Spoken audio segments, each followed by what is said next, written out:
Hey, what is going on, guys? So I feel like it's been quite a while since we've taken a look at a Frame Arms Girl kit. We've taken a look at a number of different Megami Device kits and other Mecha Musume kits, the Attack Girls line as well too, and other different ones. But Frame Arms Girl, it's been a little while, so I'm very excited today to take a look at the new Magatsuki kit here. So as usual, these are all based off of the Frame Arms like mecha designs, if you guys are unfamiliar, and then they're adapted into the Mecha Musume design here like this. So this is a Frame Arms kit that has a number of different variants.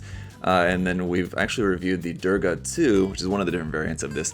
But anyway, so this as well we can probably expect to be the first of probably a couple of different variants of this kit we'll be seeing out in the future. So take this review as a review of the first form, but then you know what you see in this review, you can just assume kind of the same qualities and everything with the other variants later on down the line as well too. But anyway, let's go ahead and crack it open.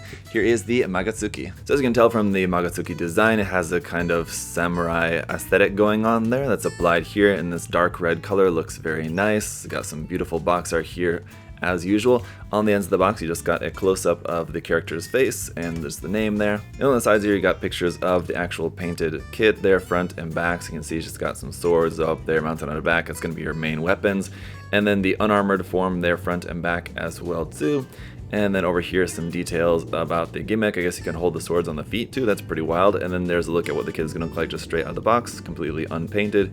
Still looks pretty good, minus a few little bits of color. Just do a little bit of panel lining on that. I think it'd be looking pretty nice. Around here on the other side, we got to look at our face options with this. So you got just kind of a normal, just kind of looking off to the face, looking off to the side face, a kind of wincing face, and then a kind of face. I don't know. Anyway, you got some options here for the headgear parts as well too. You got just the little jewel, a little spike, or the full swing there. And then we got some water slide decals there for the eyes as per usual. List price for this one coming in at 6,200 yen, which seems pretty normal. As you guys can see, it's a pretty thick box, so that's a pretty standard price here from Kotobukiya, I would say. It looks like here right on the top we just got a little page here included. That's just, I guess the manual was wrong, incorrect, so they just changed something in the manual, so just make sure you pay attention to that. It's probably a pretty small thing, but we dig down in our box here, you can find our instruction manual. Just want to take a look at this first. So on the front there you just got the box art, on the back you got the Frame Arms logo with this nice gradient. On the inside here, we got to look at the kit there. Once again, just painted sample images here of a couple different poses using the different face options and stuff. And then the Frame Arms kit that this is based off of, the Magatsuki, down there at the bottom.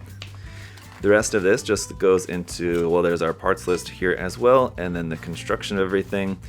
And if we go to the back, it'll just be how to mount the weapons, how to mount it on an action base, and let's see, just how to move parts of it around, and then finally a color and decal guide back here at the back. So again, the decals are basically just for the eyes, so that's simple enough. It looks like we got maybe a couple little decal like lining bits that go around there on the front of her outfit, and basically just a color guide there at the bottom for you to check out those color mixtures. And that's about it for the manual. Let's go ahead and check out the runners. Alright, so here is a look at those water slide decals that you got there for the eyes, and a couple of little lining bits on there that you can use. And our pre-painted faces, as usual, looking very nice there. So you got some beautiful pre-painting on those. Those looking good. 1, 2, and 3. There it is. We'll see those in use on the kit here in just a little bit. We do have a couple of other pre-painted parts on here for the front and back of our hip section there, and then a couple of hair parts with like the kind of red hairband kind of pre-painted onto there. Then we do have some polycaps here in a skin tone color. And our hand option parts in this case going to be open resting hands, open expressive hands, closed fists, and then holding hands with the trigger finger extended. And then we do have our typical Frame Arms and Megami Device style base plate here for this. In this case, it's a kind of slightly metallic grayish brown color, it looks like. It does seem to have a little bit of a sparkle to it. Alright, then here on the A runner in this very dark gray, basically black, is going to be all of our hair parts. B runner in that dark red color, just a few parts on there. And the C runner as well in that same dark red color is going to be the main color for all of our armor. We've got 2 of this C runner. It's more of that here on the D runner as well too. And once again, we've got 2 of these.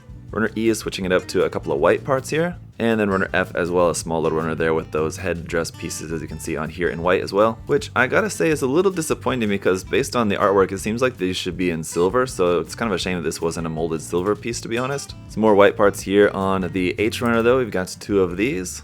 And the eye runner as well are sword blades, and again, it seems like a missed opportunity for these to be in a nice molded silver color. Kind of strange why they didn't do that, but I guess maybe the frame arms kit was maybe also molded the same way, all in white instead of molded silver possibly. And runner J, some more parts here in white, and then we are back to dark red with the very large K runner here with a bunch more armor pieces and weapons parts on there. Runner L then is switching it up into some flesh tone parts there for the kit, and runner M and N also some more flesh tone parts there for us. Runner O is a few parts there in a little bit brighter red color. Runner P is some more pieces in this very glossy black color. And runner Q as well, we got 2 of this one, is also in that glossy black for a few more joint parts. And runner R is in the same color as the base plate, so this is going to be that kind of dark gray, slightly metallic color. Same thing here for runner S and this one as well, we've got 2 of this one. And also runner T, so we do have some metallic parts in here, it's just a shame that it's not some of that metallic silver like we were talking about, but again, we've got 2 of this T runner. And then runner U for our clear blue parts, and this one also has a little bit of sparkly metallic bit it's injected into there, so I'm not sure how well you guys can see that, but it is slightly sparkly. You can see the little bits of sparkle in that clear plastic, so this blue does shine really nicely. And last but not least, runner W here in black for some wrist joint parts. So there you have it, guys. I'm not personally someone who is too into the whole samurai vibe usually, but this does look like a pretty nice kit. I always love building these Mecha Musume kits as well too. They're a lot of fun. So I'll get this all built up and then we'll see how it looks. Alright guys, here she is all built up and looks really great. I mean, just a really cool style to this kit, and also those clear blue parts look really nice on this. So the ones that are on top of white parts look especially nice. The ones that are not, you know, definitely with some like silver paint or something on the back side of those, they'll look even better. So those are really nice accents on this. As for like all of the dark red plastic, it's a pretty nice color straight out of the box, but I mean, if you're not planning on painting the entire kit, I would definitely recommend doing some panel lining around on some of those dark red areas just to help bring out the details a little bit. And then obviously some top coat is going to look really nice on there. Throwing some decals I think would look really nice on there as well too. Unfortunately, all we got in the box was just for the eyes, but basically I think this is a really cool design straight out of the box, but certainly a lot of potential to look even better with just a little bit of work on this. You could really see a lot of improvement as well too. So aside from our 2 optional face parts here, which we'll see in use here in a little bit, working with that, the option parts for this kit are relatively limited. You have basically her main set of weapons, which is just this 4 set of swords here, which just plugs right on to her back right in there between the hair. This will just plug right onto there. And so these are all just mounted. You have basically 2 types, the longer type and the shorter type. The longer type are just kind of stuck onto there like that, and you can take those out. Again, I really wish that the blades would have been like in a molded silver or something. Then they also have the shorter type, which actually will slide on out of there. So these are shorter and then thinner in their size. And then so for the sheaths, of course, you have seam lines down the end of that. But it's cool. They all fit onto this rack here, which will kind of fit onto the back, and it's very articulated. All these can all move around in different ways, so you can kind of adjust the angle of these however you might see fit, however you might want to be posing the kit. You can also angle these out to the side a little bit more, something like that or whatever. So I mean, there's lots of ways that you can work with that a little bit. And then the rest of our option parts are basically just to make the unarmored version. So you have some alternate feet for the unarmored version. You also have some alternate lower thigh parts. So where you have these armor parts, you'll swap this out with these, which have the same kind of detail of the cloth tie there. So that's maintained on both versions, but just the front is different basically.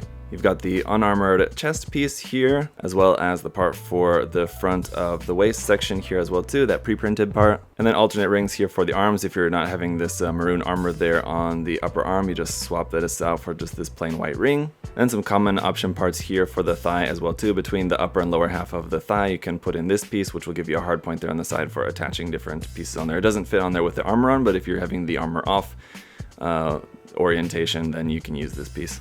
And then for her head, of course, you have the kind of unarmored version of that, which is basically just this little bit of it without this kind of big, wide, swooping part. Then you do also have a third option, which is just this one little circle part right there for the middle, so you can kind of choose between which version of that you want to use. Then, of course, aside from the base plate display stand we have for that, that's kind of about it. So overall, the articulation and everything of the kit is going to all be pretty standard, so I'm not really going to go too much into the full detail of the articulation. Basically, everything moves as you would expect it. If you're used to these frame arm girls kits, then you kind of know kind of the general idea how they move. This one does feel about the same as usual, relatively solid overall, but it does have a few weak points you'll just want to be careful of, so just be careful with that. I think it's easier to show you the articulation demonstration by just showing you some different action poses so you can just kind of see, for example, what you can do with this. So let's just get right into it. So basically, as you guys will see as we take a look at some action poses, this is going to be a really cool kit to pose up, and this is kind of like the first time I've really necessarily felt this with a Frame Arms Girl kit or like any sort of Megami Device kit or Mecha Musume kit, where this one really sort of feels like a figure that you can pose. I don't know, like seeing it posed up, it reminds me of seeing like just like a normal PVC figure, like a fixed pose, just kind of statue figure, not really so much like a kit. I don't know, so I guess I think it goes to just maybe like the design of the kit and how good it looks just out of the box. I mean, that it looks like just a statue, but it just happens to be one that you can actually pose and, you know, customize and do all this stuff with. So I think it looks great. It's a fantastic looking kit. I think it could definitely look a lot better with a little bit of work, and you could make this really shine. And especially if you get to like doing some really crazy fancy painting with it, I think using some interesting kind of effects and metallics and things like that, I think you could really make this look really super cool, just based on just kind of the general design of it. The motif of this kind of samurai armor motif here going on with the girl character figure, I think it would work really well with some really nice painting on it. But again, just straight out of the box, I think if you just do a little bit of detail work on it, spray some top coat, especially on those armor parts and stuff, I think it would look really nice, just even with just minimal effort. But a really awesome kit, fantastic addition to the Frame Arms line. I'm sure we're probably going to get a couple, at least one or two different variants of this kit out at some point in the future, so I'll be looking forward to that, as there's different variations of the Magatsuki kit in the Frame Arms line. There's the Durga and Durga 2, I think just that immediately come to mind, so I'm sure we'll probably see those out in Frame Arms Girl line as well too. But as always, guys, if you want to check out any Frame Arms Girl kits or Megami Device kits or anything else from Kotobukiya or anything mecha or modeling related, you guys can of course check the link to USA Gundam Store in the video description. So thank you to them as always for making it all possible. Check out USA Gundam Store and use my coupon code there as well too, ZakuAurelius10, just to save yourself some money. And might as well, that's also down there in the video description as well. So alright, thank you guys so much for watching. Thanks so much for your support as well too. Liking the video, commenting, subscribing, all that's greatly appreciated as well. So till next time, I hope you're all having a great day. I'll see you guys later. Bye bye.